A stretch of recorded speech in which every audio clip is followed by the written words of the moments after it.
This man saw the rapture before anyone else and predicted Jesus' betrayal with chilling details. But why does no one talk about him? The prophet Zechariah received some of the most mysterious revelations in the entire Bible, from the fate of Jerusalem to the end times. And the most shocking part? His prophecies are being fulfilled right now. Few know that Zechariah described the coming of the Messiah with incredible accuracy and even revealed details of the apocalypse centuries before John. What did he see? How do his visions connect to today's events? And what is the hidden secret behind his death? Stay with me, because this video will reveal the truth that no one has ever told you. The scene was chaotic. The Babylonian Empire had fallen, and a new power ruled the world, the Persian Empire. Cyrus the Great allowed the Jews to return to Jerusalem, but the city was in ruins. The temple, once the symbol of God's presence, was nothing but rubble. The people lived between the hope of restoration and the discouragement of reality. It was in this context that God raised the prophet Zechariah, bringing messages that went beyond physical reconstruction. His words echoed into the future, to events that would be fulfilled centuries later. But who noticed this at the time? Almost no one. The Persian Empire itself was part of the prophecy, but its grandeur caused its rulers to ignore God's plans. As Zechariah emerged, other prophets were also being raised. Haggai, his contemporary, encouraged the people to rebuild the temple, while Ezra and Nehemiah fought to restore the faith and identity of the people of Israel.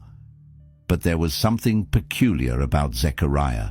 His visions were different. His speeches had an apocalyptic and messianic tone. He saw not only the immediate future of Jerusalem, but also a distant time when the Messiah would reign and all nations would be judged.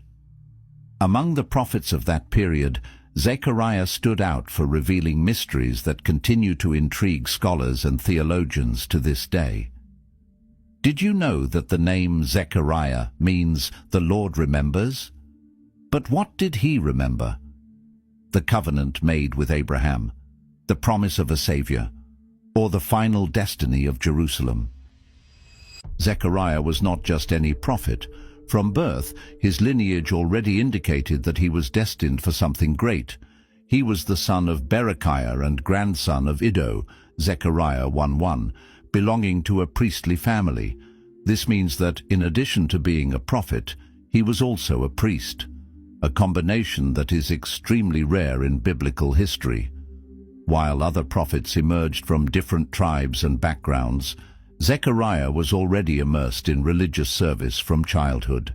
His training was not only for the temple rituals, but also for interpreting visions and understanding divine mysteries. However, there was something peculiar about his visions. Unlike other prophets, whose messages were direct and often symbolic, Zechariah received images that seemed like dreams. Enigmatic elements such as horns, horses of different colors, menorahs and olive trees appeared before him in revelations that challenged human comprehension. While some prophets received words of exhortation or warning, Zechariah delved into a world of symbols and hidden meanings. Why was he chosen for this? The answer may lie in God's own calling. While many Jews of that time were concerned with the material reconstruction of Jerusalem, Zechariah was designated to see beyond. He saw the spiritual and prophetic restoration that pointed directly to the future of the people of Israel, and, surprisingly, to the coming of the Messiah. Since the dawn of humanity, God has spoken to his people through dreams and visions. But the revelations that Zechariah received were different. They were not mere warnings or isolated predictions. They were pieces of a great prophetic puzzle that involved the destiny of Jerusalem, the coming of the Messiah, and the end times. His spiritual eyes were opened to see truths that remained hidden for many, and each of his visions carried a deep meaning, extending beyond his own time. Zechariah's first vision, Zechariah 1:8, presents a man riding a red horse, standing between trees called myrtles. But this was not just any man. He is described as the angel of the Lord, a manifestation of God himself. Why among myrtles? This tree grows in dark valleys, damp and discreet places, almost hidden. It symbolizes the suffering of the people of Israel, who at that moment were in distress and uncertainty. But then something surprising happens. This man announces that the glory of Jerusalem would be restored. Exactly 500 years later, Jesus would come into the scene, bringing true redemption for the people. In chapter 1, verses 18 to 21, Zechariah sees 4 horns and then 4 blacksmiths. The horns represent powers that oppressed Israel. Many scholars agree that they symbolize the 4 great empires that dominated God's people: Babylon, Persia, Greece, and Rome. But the blacksmiths appear to destroy these horns. Who are they? Some suggest they represent God's agents who, throughout history, weakened these empires. Others believe they point to future kingdoms that will arise to fulfill God's judgment upon the nations. What does this vision reveal about our time? In Zechariah 3, an impressive scene unfolds before the prophet's eyes. The high priest Joshua stands before the Lord, but Satan is also there, accusing him. Joshua is wearing filthy clothes, a sign of sin and unworthiness. But something unexpected happens. God orders that he be given clean clothes and a crown. It is a scene of redemption. This event not only represents Joshua, but symbolizes all of humanity. We all stand before God, accused by the enemy. But by divine grace, we can be purified and restored. A clear preview of the work of Christ, who would come to justify sinners. Each vision that Zechariah received hid layers of meaning, pointing to both near events and distant occurrences. But there is much more to be revealed.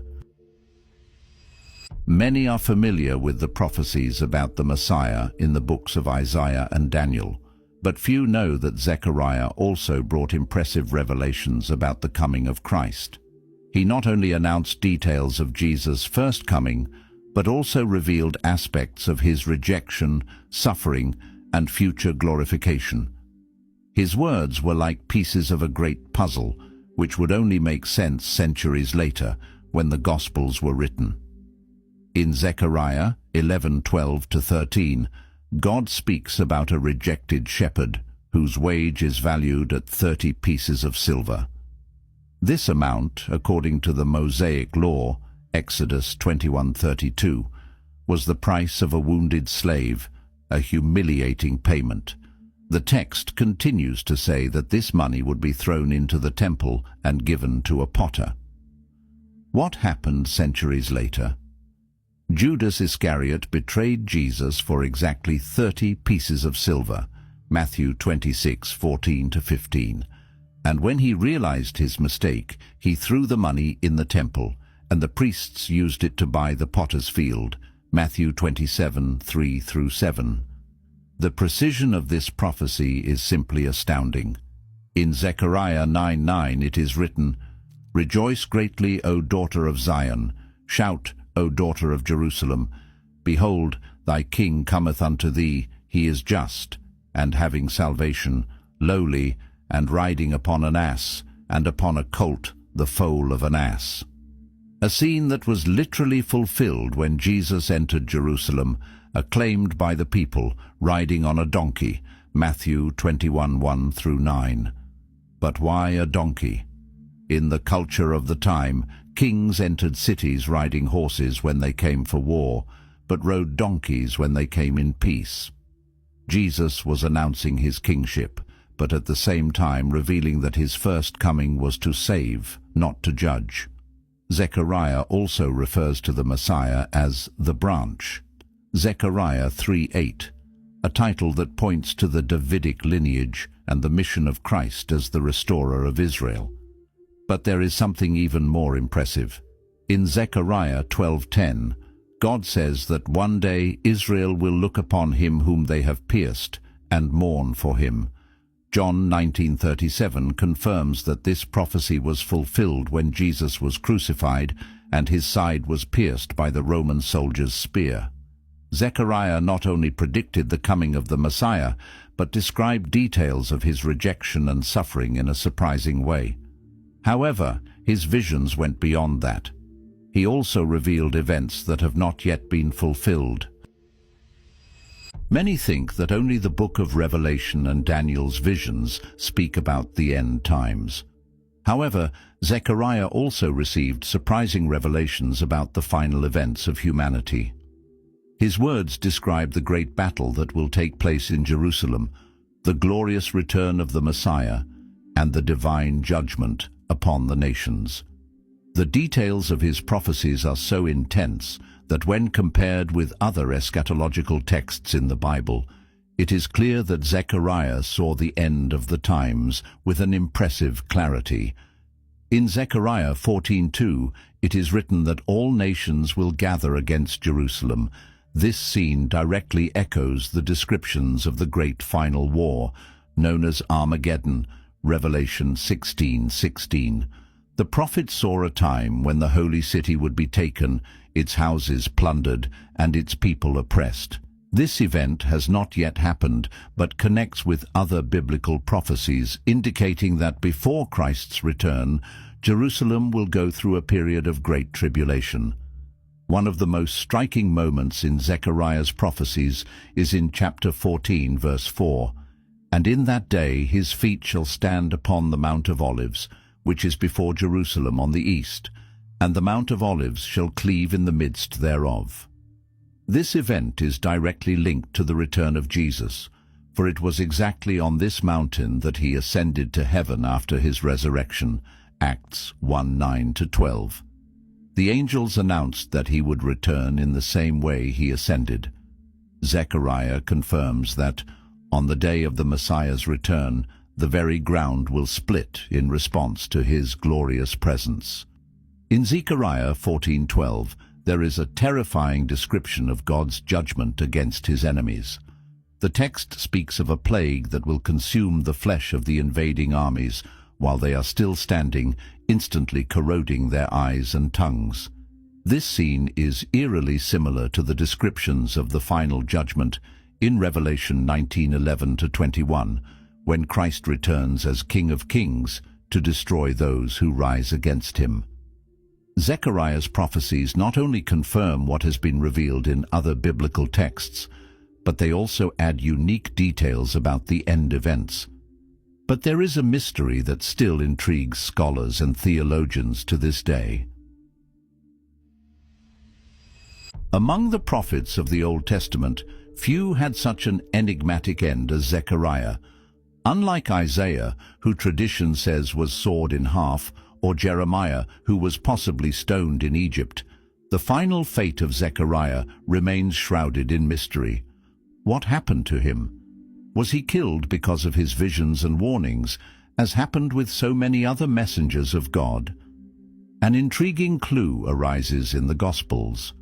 In Matthew 23:35, Jesus mentions a Zechariah who was murdered in the temple, "That upon you may come all the righteous blood shed upon the earth, from the blood of righteous Abel unto the blood of Zechariah, son of Barachias, whom ye slew between the temple and the altar." This verse raises a crucial question. Was Jesus referring to the prophet Zechariah, the author of the book we study? The difficulty lies in the fact that another Zechariah is mentioned in the Bible, who was also killed in the temple, Zechariah, the son of Jehoiada, during the reign of King Joash, 2 Chronicles 24:20-21. But the problem is that this Zechariah lived centuries before the prophet who wrote the book of Zechariah. This means there are two possibilities. Either Jesus was talking about the Old Testament Zechariah and his genealogy was recorded differently, or he was referring to another prophet with the same name. Additionally, there are no detailed historical records about how Zechariah, the prophet of the exile, died. Some believe he died of old age, but other traditions suggest he was killed by those who rejected his prophecies. The fact that his fate remains a mystery only adds to the aura of mystery and importance surrounding his figure.